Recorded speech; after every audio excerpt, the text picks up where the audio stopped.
যতক্ষণ পর্যন্ত সিন্ডিকেট মিটিংটা পাস হয়ে চারুকলা শিফটের জন্য প্রজ্ঞাপন জারি না করে ততক্ষণ আমাদের এই অনশন চলতে থাকবে। 19 ঘন্টা তো আসলে একটা দীর্ঘ সময়। এই দীর্ঘ সময় যদি কেউ না খেয়ে থাকে অবশ্যই তারা ক্লান্ত থাকবে।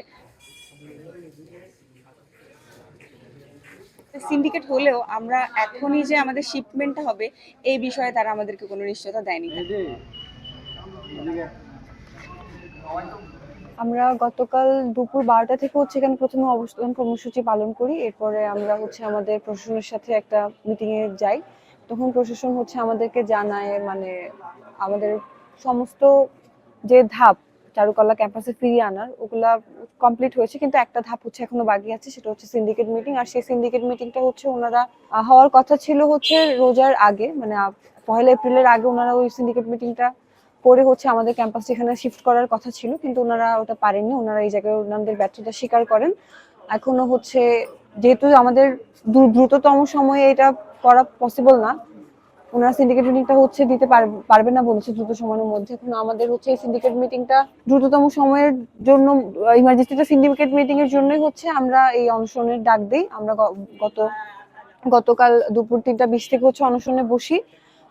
এখন বিগত 19 ঘন্টা ধরে আমাদের আমরণ অনশন কর্মসূচি চলছে। যতক্ষণ পর্যন্ত সিন্ডিকেট মিটিংটা পাস হয়ে চারুকলা শিফটের জন্য প্রজ্ঞাপন জারি না করে ততক্ষণ আমাদের এই অনশন চলতে থাকবে।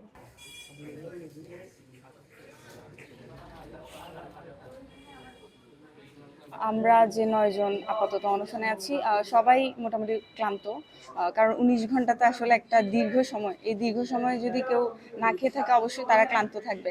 আর প্রশাসন আমাদেরকে যেটা জানিয়েছে যে তারা আমাদের সাথে এগ্রিমেন্টে আসতে চায় যে তারা একটা সিন্ডিকেট মিটিং হতে পারে, তাও সেটা কিন্তু কোনো নিশ্চয়তা তারা আমাদেরকে দেয়নি যে এই ডেটের মধ্যে সিন্ডিকেট হতে পারে।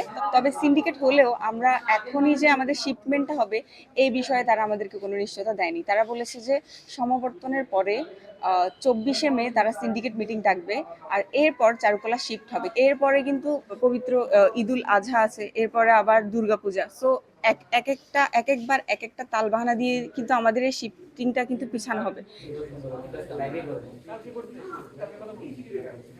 আমরা আশা করেছিলাম যে ছাত্র জনতার যে অভ্যুত্থান তার ফলে বাংলাদেশ সহ শুরু করে আমাদের বিশ্ববিদ্যালয়ে নতুন করে সংস্কার হবে, বিশ্ববিদ্যালয়ের প্রশাসন শিক্ষার্থীদেরকে নিয়ে কাজ করবে, কিন্তু সেই রকম আশানুরূপ কোনো ফল আমরা পাইনি। আমরা দীর্ঘ আড়াই বছর ধরে আন্দোলন করছি, 2.5 বছর 3 বছর।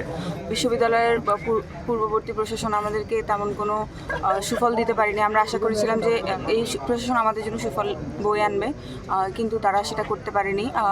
আমরা এভাবে খোলা আকাশের নিচে সবাই অনশন করছি, অথচ তাদের এখানে কি কোনো দায়ভার নেই? তারা বাসায় গিয়ে শান্তিতে ঘুমাচ্ছে আর আমরা এখানে অনশন করছি। তো এটা তো দায়ভার বিশ্ববিদ্যালয়ের। আমাদেরকে কেন বারবার এভাবে মাঠে নামতে হবে? কেন বারবার আন্দোলন করতে হবে? আমাদের দাবিগুলো যদি তারা শুরুতেই মেনে নিত তাহলে তো আমাদেরকে এভাবে বারবার রাস্তায় নেমে আসতে হতো না।